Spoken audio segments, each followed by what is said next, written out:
My wife cheated on me with her boss, then secretly sold our family home for $350, $0 to fund her new life, and now she's suing me for half of it. I have no idea how to fight back. I never thought I'd find myself in a situation like this, but here I am, spilling my guts about the worst betrayal of my life. It all started with little things, small signs that I brushed off at first. My wife Lisa had always been a bit of a control freak, but lately she'd been more distant, secretive even. She'd cancel plans last minute, hide her phone more than usual, and get defensive when I asked about her day. I thought maybe she was just stressed at work or dealing with something personal. Little did I know, the real trouble was sitting right across from me every night, smiling and lying through her teeth. One evening, I came home early from work. Usually, Lisa was already there, cooking or doing whatever women do when they're trying to keep the house in order. But that day, she was out. Her car was gone. I figured she was at her sister's or maybe grabbing groceries. I didn't think much of it until I checked her phone.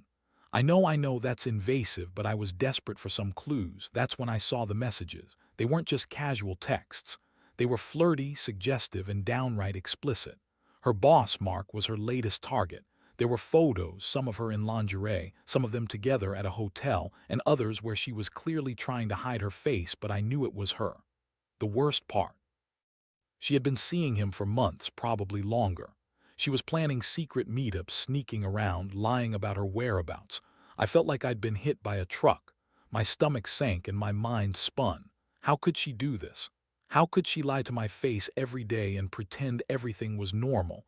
I didn't confront her right away. Instead, I waited, trying to process what I'd found. But the truth was, I was furious. The woman I loved, the woman I trusted with everything, was out there having sex with her boss. Not just sex, she was in love with him, or at least that's what it looked like from the texts. She'd even told him. She wanted to leave me and start fresh. I couldn't believe I'd been so blind. The next day I started digging deeper. I needed more evidence, more proof that this wasn't just some fling or a one-time thing. I hired a private investigator, and within days he confirmed everything. They'd been sneaking around for months, meeting at hotels, exchanging messages constantly. It wasn't just an affair, it was a full-blown relationship. And the kicker: Lisa had secretly sold our family house last month for $350, $0, without telling me. She'd been planning her escape for a while, and I was just blind to it. The moment I found out about the house, my world crumbled even further. That house was our life, our stability. She sold it behind my back, pocketed the money, and now she's suing me for half of it. Half of what she stole from our life together. I don't even know how to fight back against that. The betrayal feels so deep I can't breathe sometimes. I keep asking myself how she could do this, how she could lie, cheat, then turn around and try to take what's mine. It's like she's just trying to wipe out everything we built, all for her new life with Mark.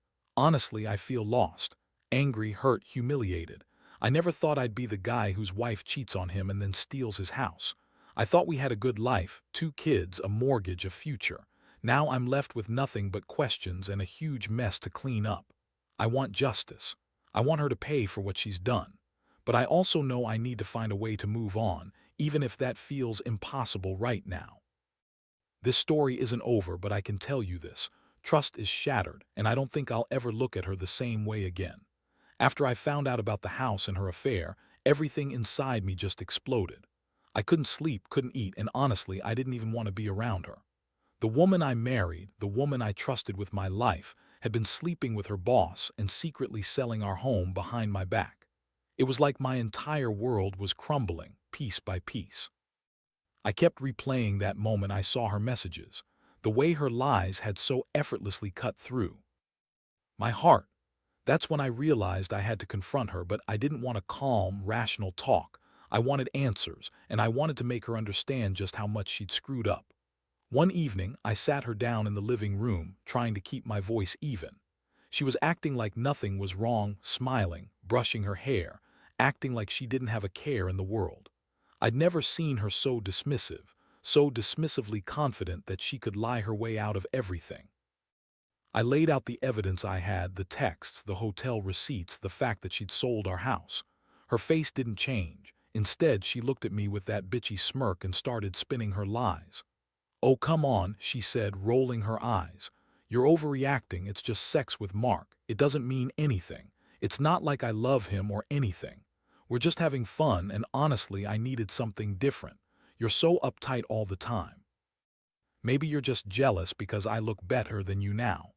I couldn't believe the nerve. She was so full of herself, so convinced she was in the right. She kept insisting that I was overreacting, that I was making a big deal out of nothing. She said she was tired of my constant accusations, that I'd driven her to it with my attitude. That's when I saw the real her, selfish, manipulative, and utterly indifferent to the damage she'd caused. I felt a mixture of rage and despair. How could she sit there and lie so brazenly? How could she make it seem like I was the crazy one? I told her I knew everything, that I had proof, and her response was just a shrug and a whatever. "You're always so paranoid." That was it. I lost it. I yelled at her, told her she was a cheating bitch, that she destroyed everything we had, and that she was a liar and a thief. She just looked at me with that same arrogant smirk and said, "You'll get over it. You always do." That night, I didn't sleep. I kept thinking about all the things she'd lied about, all the times I'd trusted her blindly. I kept asking myself how someone could be so cold, so calculating. She'd been planning her escape for months, maybe even longer, and I was just too blind to see it. The worst part, she was still playing the victim. She kept insisting she was unhappy, that I didn't pay enough attention to her, that she needed more excitement. But I knew the real reason: Mark, her boss, and her greed. She didn't care about the damage she'd done, about the pain she'd caused me and the kids. She only cared about her new life, her new man, and the money she'd stolen. The next few days were a blur. I got a lawyer involved, trying to understand what rights I had, what I could do about the house, about her suing me for half of it. She'd already started the legal process, claiming she was entitled to her share because she was co-owner of the property. But I knew the truth. She'd never actually been on the deed, and she'd sold it without my knowledge. I started digging into the legal documents, trying to find a way to fight her. I learned that I might have a chance if I could prove she sold the house illegally, or at least without my consent. Meanwhile, I couldn't help but feel betrayed. Every time I looked at her, she had this way of acting innocent, like she was the victim in all this. She'd cry, throw tantrums, accuse me of being controlling or insecure. But I knew better. I knew she was a lying, cheating bitch who'd do anything to get what she wanted. And now she was trying to take what was left of our life, our money, our stability, everything. I had to figure out how to fight her, how to stop her from draining me completely. Deep down, I kept asking myself if I even wanted to save this marriage. Part of me still loved her, but most of me just felt disgusted. I couldn't believe I'd been so blind for so long. All I wanted was to wake up from this nightmare and find some sense of justice. I knew this wasn't going to be easy, and I wasn't sure if I'd come out on top. But I was determined to fight for what was mine, for my kids, and for whatever shred of dignity I had left. Because if I didn't, I felt like I'd lose everything: my house, my future, my respect. And honestly, I don't think I could handle that. The more I dug into the legal mess, the more I realized just how deep her lies went. Lisa had always been good at hiding things, but this was next level. She managed to sell the house behind my back, and now she was claiming half of the proceeds. That amount, 350, was a huge chunk of what we'd worked years to build. I started to see how clever she'd been. She had her boss, Mark, do some of the dirty work, probably to keep her hands clean. She played the victim, spun her lies, and somehow managed to turn everything around on me. I could tell she was getting more aggressive about the legal fight. Her lawyer sent over papers, claiming she was entitled to her fair share of the sale. She even accused me of trying to cheat her out of her rightful portion, which was laughable. I knew the truth. She'd secretly sold our house, and I had no idea until I saw the paperwork. That's when I decided I had to take a different route. I hired my own lawyer, someone who specialized in property disputes and marital fraud. I wanted to fight fire with fire. The lawyer explained that I had a good chance of contesting the sale if I could prove she'd acted without my consent. The The problem was, she'd already transferred the title and the sale was completed. But I found some loopholes. I had emails from her where she was planning the sale, and I also uncovered bank statements showing she deposited the entire $350, $0 into her personal account. It was clear she'd been planning her escape for months, maybe even longer. I felt a mix of rage and helplessness. This wasn't just betrayal, this was theft. The biggest shock came when I found out what she'd done with the money. According to records, she'd used a significant part of it to fund her new life with Mark, paying for rent, a fancy apartment, even a new car. She'd been living off the proceeds of our home while pretending everything was fine. I couldn't believe how cold and calculating she'd been. It was like she saw me as nothing more than a paycheck, a means to an end. The fact that she'd lied to me every step of the way made me feel even more betrayed. I decided I had to do something drastic. I filed a legal injunction to freeze her bank accounts and prevent her from spending any more of the money. I also started gathering evidence to prove her deception, including texts, emails, and witness statements from people who knew about her affair and her plans to leave. The more I uncovered, the more I realized how much she'd lied and manipulated her way through this. I felt like I was fighting a war I didn't even know I was in, with an opponent who was willing to do anything to win. Meanwhile, she kept up her act of innocence, claiming she was the victim.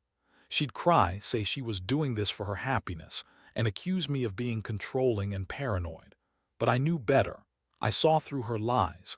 I knew she'd been cheating, stealing, and scheming behind my back. Every time she looked at me with that fake smile, I wanted to scream at her, tell her she was the biggest bitch I'd ever met. But I also knew I had to keep my composure. If I lost my temper, I'd only play into her hands. The emotional toll was brutal.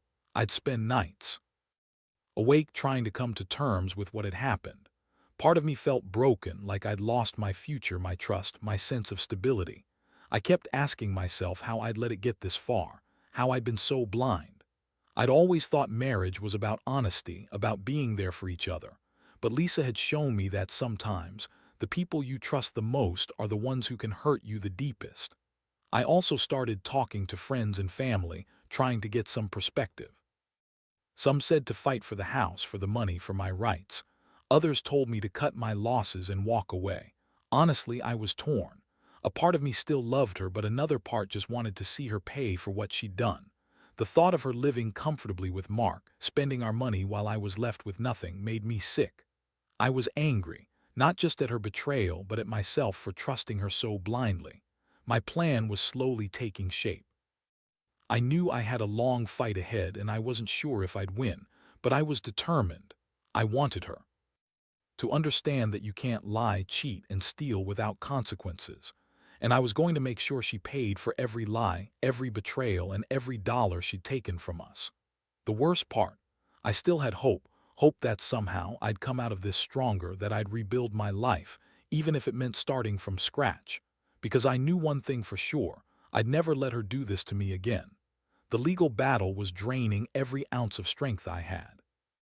Every day I'd wake up with a sinking feeling, knowing that Lisa was out there spending that money, living her new life, while I was stuck trying to piece everything back together.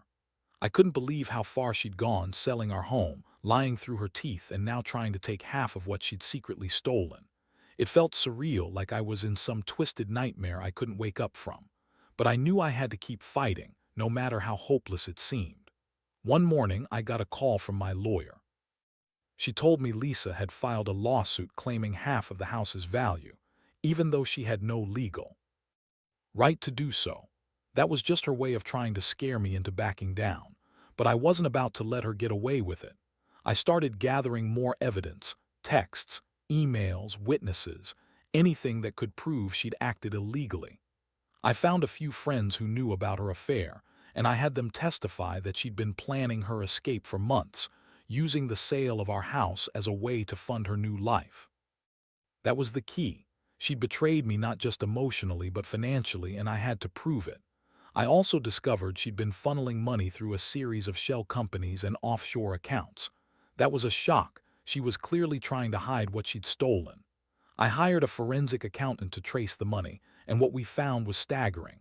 She used the proceeds from the sale to pay off her credit cards, buy a new car, and rent that fancy apartment with Mark. She was living large, all while I was left with nothing but a broken heart and a pile of legal bills. It was infuriating. How could she be so selfish, so manipulative? Meanwhile, she kept up her act, claiming she was the victim. She'd cry, say she loved me, and insist she never wanted to hurt me. But her words felt hollow, like she was just trying to manipulate the situation. I saw through her fake tears and fake apologies. I knew she was just trying to save her own ass to make me feel guilty so I'd back off. But I wasn't buying it anymore. I was done being played. I made a decision. I was going to fight her all the way. I filed a motion to have the sale of the house declared illegal because she'd sold it without my consent. I wanted to freeze her accounts, claw back some of the money, and hold her accountable for the fraud. I also contacted a real estate expert to get an opinion on the sale. The more I looked into it, the more I realized she'd gone behind my back to do something that was clearly illegal. She lied to the courts, lied to me, and tried to take everything I had. That's when I realized I couldn't just sit back and let her walk away with my life savings. The emotional toll was brutal. Every time I thought I had a handle on things, something else would come up. Another lie, another sneaky move from her. It felt like she was always one step ahead, trying to outsmart me at every turn. I'd get angry, then sad, then just numb. I'd think about the kids, about what they must be going through, and it made me even more determined to fight for what's right. I knew Lisa didn't care about anyone but herself, but I cared about my kids.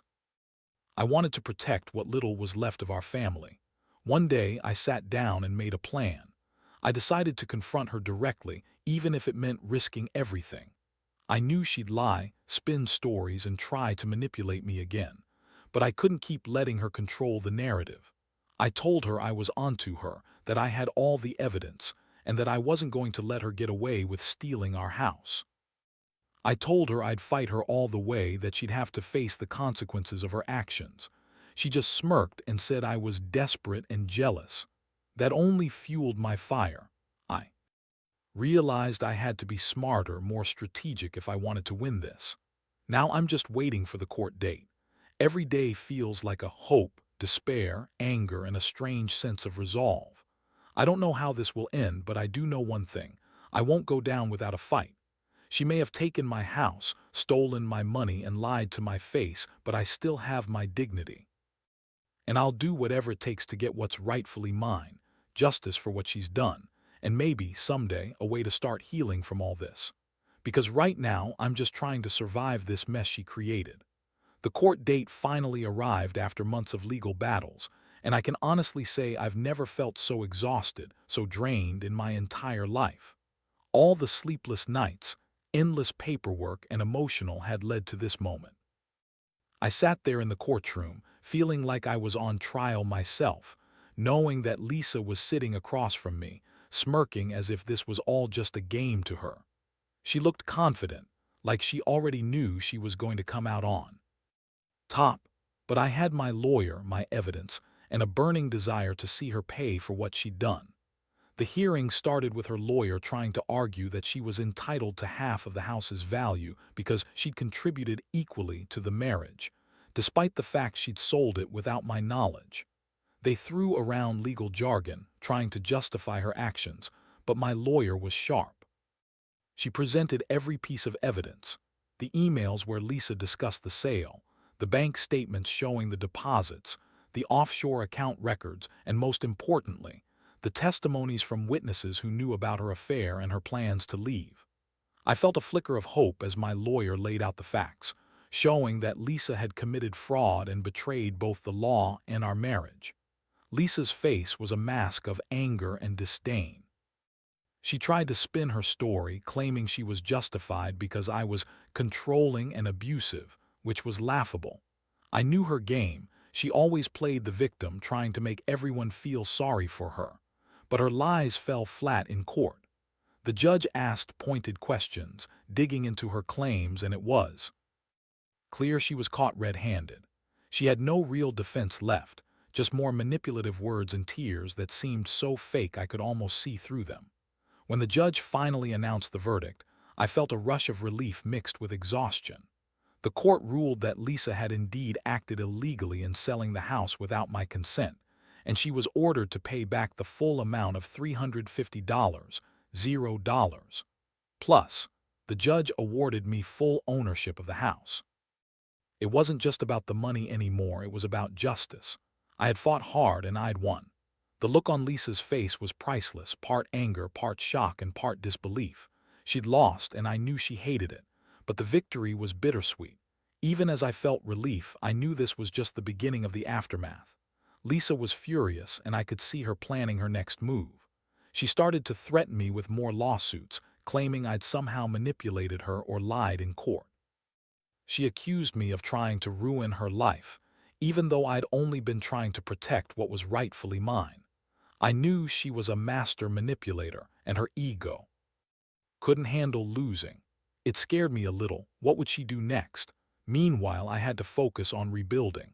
I started the process of reclaiming my life, figuring out what came next. I secured my finances, made arrangements for the kids, and began to come to terms with everything I'd lost. I had moments of deep sadness, questioning whether I'd ever trust anyone again, but I also felt a strange sense of empowerment. I realized I was stronger than I thought, and I'd fought for what was right, even when everything seemed stacked against me. The hardest part was dealing with the emotional fallout. I'd loved Lisa once, believed in our marriage, and now I was left with nothing but scars and lessons learned the hard way. But I knew I had to move forward, not just for myself, but for my kids. They deserved stability, love, and honesty. I promised myself I wouldn't let this destroy me completely. I'd rebuild stronger and more cautious than before. I'd learn to trust again, maybe someday, with someone who truly deserved it. But for now, I just wanted to breathe, to heal, and to start putting the pieces of my life back together. Because in the end, I knew I'd come out of this mess with a new sense of resilience, and that somehow was worth everything.